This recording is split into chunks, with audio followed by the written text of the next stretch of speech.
Et pour conclure les interventions, je vais passer la parole à Lise Conti, voilà, qui va intervenir donc au nom de ce comité qui vient de se créer, donc le comité pour un hôpital public général du territoire. Et à tous.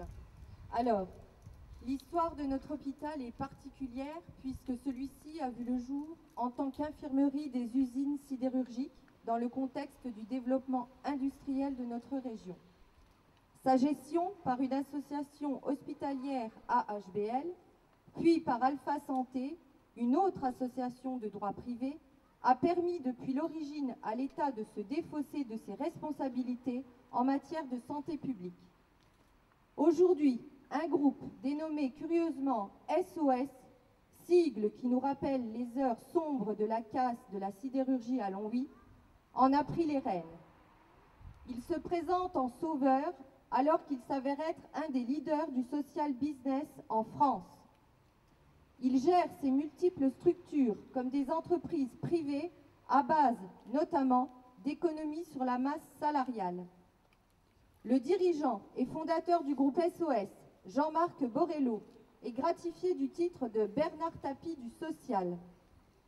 Dans la situation actuelle désastreuse de notre hôpital, il y a deux responsables.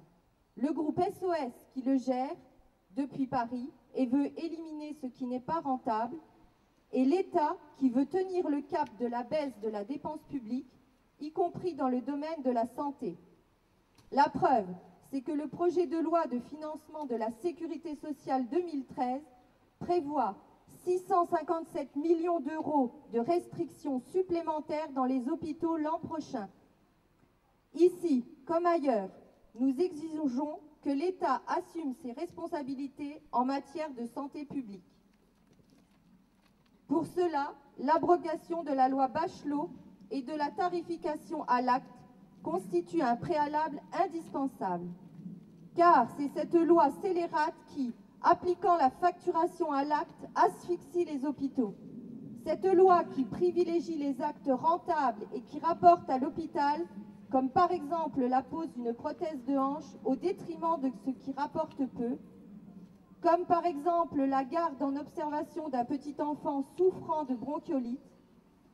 Cette loi est un des principaux outils au service de la privatisation à but lucratif de la santé en France.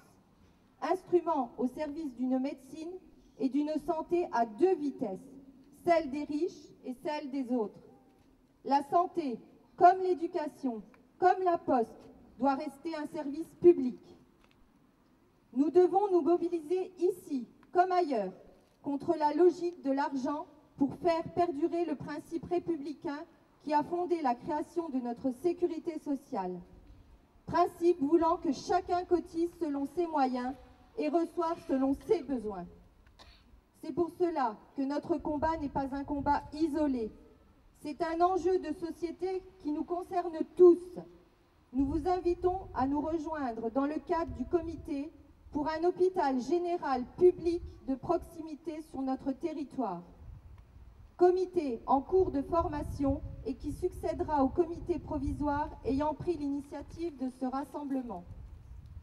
Ce comité rejoindra officiellement dès le mois de janvier la coordination nationale des comités de défense des hôpitaux et des maternités de proximité qui regroupe d'ores et déjà plus de 250 organisations locales à travers tout le pays qui se mobilisent comme nous et qui ont pour certains obtenu des résultats qui doivent nous encourager. Face aux dangers qui pèsent sur notre hôpital, le maintien d'un service de qualité et de proximité est donc un enjeu majeur pour l'avenir du pays de Longwy.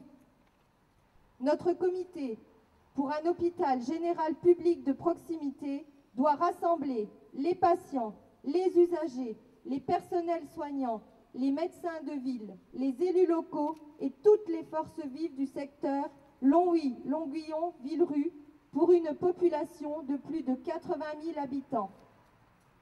L'urgence de notre mobilisation aujourd'hui est d'empêcher la fermeture de la pédiatrie au service de 6 000 enfants de 0 à 6 ans et 10 000 enfants de 6 à 16 ans. C'est également de défendre la maternité qui sera affaiblie par l'absence de pédiatrie. Mais dans les semaines qui viennent, bien d'autres sujets vont nous mobiliser. Notre comité fera tout pour informer les usagers de leurs décisions en cours et pour les associer à la vie et l'avenir de leur hôpital. Restons mobilisés pour exprimer notre refus du démantèlement progressif de notre hôpital. Rejoignez et faites rejoindre notre comité, votre comité en cours de création. Une assemblée générale aura lieu en janvier prochain. Notre nombre sera notre force.